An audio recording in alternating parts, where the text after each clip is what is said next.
সকাল থেকে তো আমি বিভিন্ন সেন্টার ভোট দেওয়ার পর থেকে ঘুরে বেড়াচ্ছি। ইতিমধ্যে আমি মাধব পাশায় চাচির পাশা নামে একটা ৩ নম্বর ওয়ার্ড সেন্টারে ওখানে সমস্যার কথা শুনেছি। বাহিরে আপনার যে ওই যে টেবিল নিয়ে যারা বসেন আমাদের ঈগল পাখি এবং ঐক্যবদ্ধ বাংলাদেশ জোটের যে টেবিল, সেটা সকালবেলা উঠিয়ে দিয়েছে বিএনপির লোকজন এবং বলেছে যে এখানে অন্য কোনো টেবিল থাকতে পারবে না। তো পরে আমরা সেনাবাহিনীকে পাঠাইছি, বিজিবি গেছে, এসিল্যান্ড প্রশাসনের লোকজন গেছে, পরে এটা সিচুয়েশন নর্মাল হয়েছে। অধিকাংশ সেন্টারই নর্মাল দেখলাম। এইমাত্র আমি বের হচ্ছি আপনার রহমতপুরের এই যে রাজকর সেন্টার বলে আর কি, পাইলট বালিকা বিদ্যালয়, এবং বের হওয়ার পথে দেখলাম যে এলাকার যে টপ টেরর সন্ত্রাসী আছে আপনার মাদক ব্যবসায়ী, চাঁদাবাজ, অস্ত্রবাজ রাজন শিকদার দেয়াল টপকায়ে এক পাশ থেকে ঢুকে ভোটারদেরকে ভয়ভীতি দেখাচ্ছে। তো এখানে যারা সাংবাদিকরা ছিলেন তারা তাকে চ্যালেঞ্জ করছে এবং প্রশাসনের লোকজনও তাকে গেছে, প্রিজাইডিং অফিসারকে কমপ্লেন করা হয়েছে এবং এই কাজ নাকি সে কয়েক দফা ইতিমধ্যে করে ফেলেছে।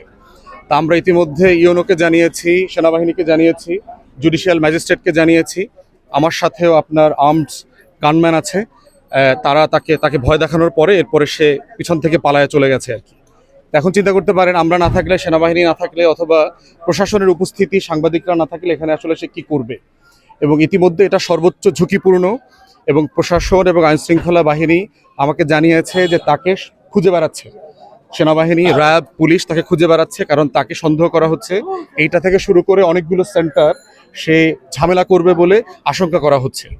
তো সেইটা আমরা প্রশাসনকে জানিয়েছি আমাদের আশঙ্কার কথা ভোটারদের ব্যাপারে, ভোটাররা যেন নির্ভয়ে ভোট কেন্দ্রে যেতে পারে। আমরা শুধু এই ব্যাপারটাতে খুবই শঙ্কিত।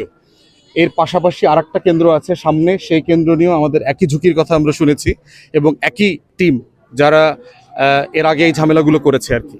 তো আমরা চাচ্ছি যে একটা ভালো নির্বাচন হোক, ভীতিহীন, ভয়মুক্ত একটা নির্বাচন হোক, যেখানে সবাই যার যার মতো করে ভোট দেবে, আমার পক্ষে দেবে, বিপক্ষে দেবে, কোনো সমস্যা নাই।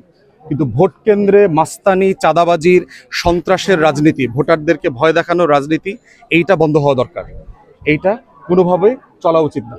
আমরা রুমের ভিতরে দেখলাম যে যিনি প্রিজাইডিং, মানে অ্যাসিস্ট্যান্ট প্রিজাইডিং, যিনি বুথ কন্ট্রোল করছেন, তার ওখানে ধানের শীষের যে লোগোওয়ালা ছবিগুলা ওখানে আমরা দেখতে পাচ্ছি।